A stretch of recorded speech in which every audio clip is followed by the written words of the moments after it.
ditakdirkan kafir oleh Allah. Apakah takdir ini masih mungkin diubah dengan doa?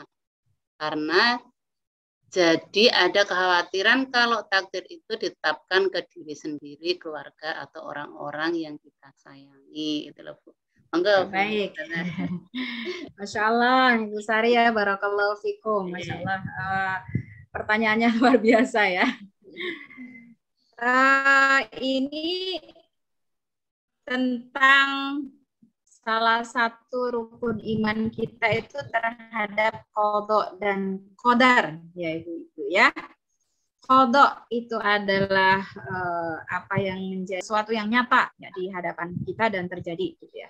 Nah, takdir itu kita dalam mengimani takdir atau qada-qadar itu tidak boleh seperti pemahaman Jabariyah bahwa segala sesuatu ya udah Allah kehendaki kafir ya kafir, Allah kehendaki beriman ya beriman, ya betul.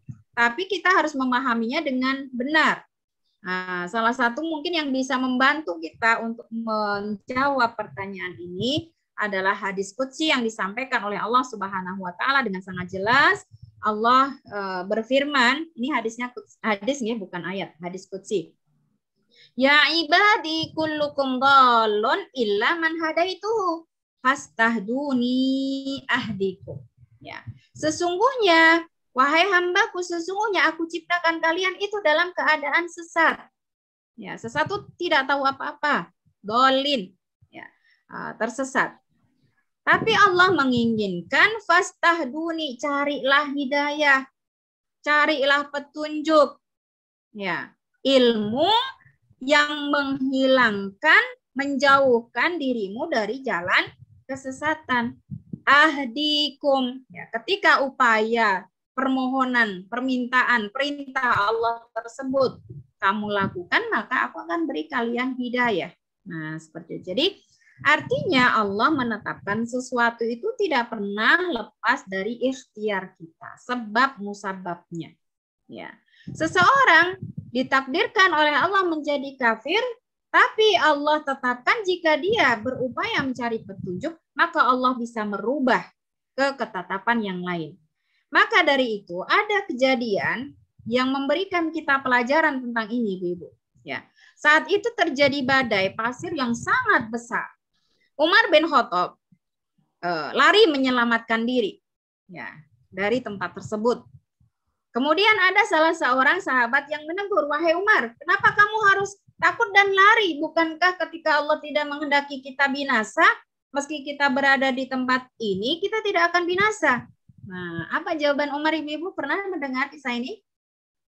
Hei, ketahuilah gitu ya, bahwa aku lari dari tempat ini ke tempat yang lainnya karena aku ingin ya merubah takdirku ya ke takdir yang lain gitu.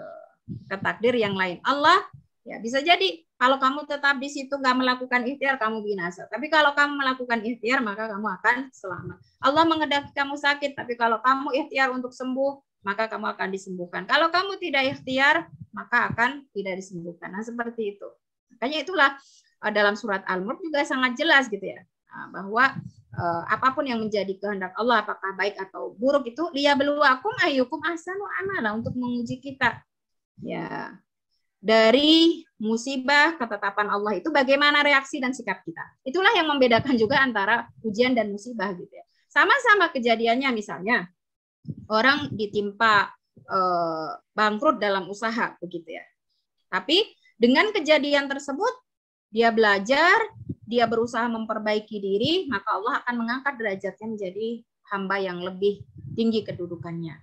Tapi ketika justru dengan kejadian tersebut dia semakin jauh dari Allah, ya itu merupakan musibah yang besar, gitu ya. Jadi seperti itu tuh ya. Semuanya pakai ikhtiar. Maka Rasulullah Shallallahu Alaihi Wasallam juga mengingatkan kita ya, ini tentang qada dan qadar ini kalau didiskusikan agak panjang gitu ya. Dalam hadis beliau ya, wa'alam annama asabaka, ini hadisnya cukup panjang, Rasulullah berikan kepada Abdullah bin Mas'ud ya, atau Ibnu Abbas ya, saya lupa, ketika sebenarnya usianya masih 10 tahun tapi beliau mengajarkan banyak hal ya.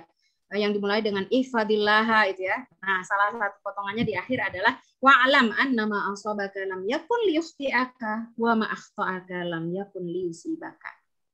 Bahwa apa yang menimpa kamu itu bukan karena sebab kesalahan kamu, dan apa yang kesalahan yang kamu lakukan itu tidak menjadi sebab engkau mendapatkan musibah.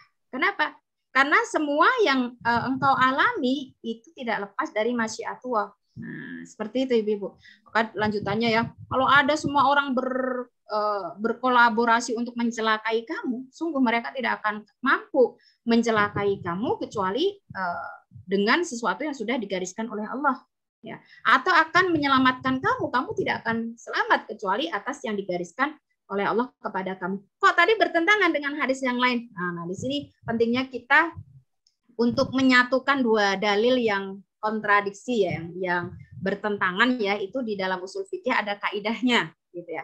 Ketika ada dua dalil berbeda, maka kita selama bisa menyatukan. Artinya di sini ya bahasa singkatnya untuk mendapatkan hasil kita harus berusaha, tapi tidak semua usaha itu datang dari upaya, tidak semua hasil itu datang dari upaya yang kita lakukan, karena ada masyiatullah tadi gitu ya.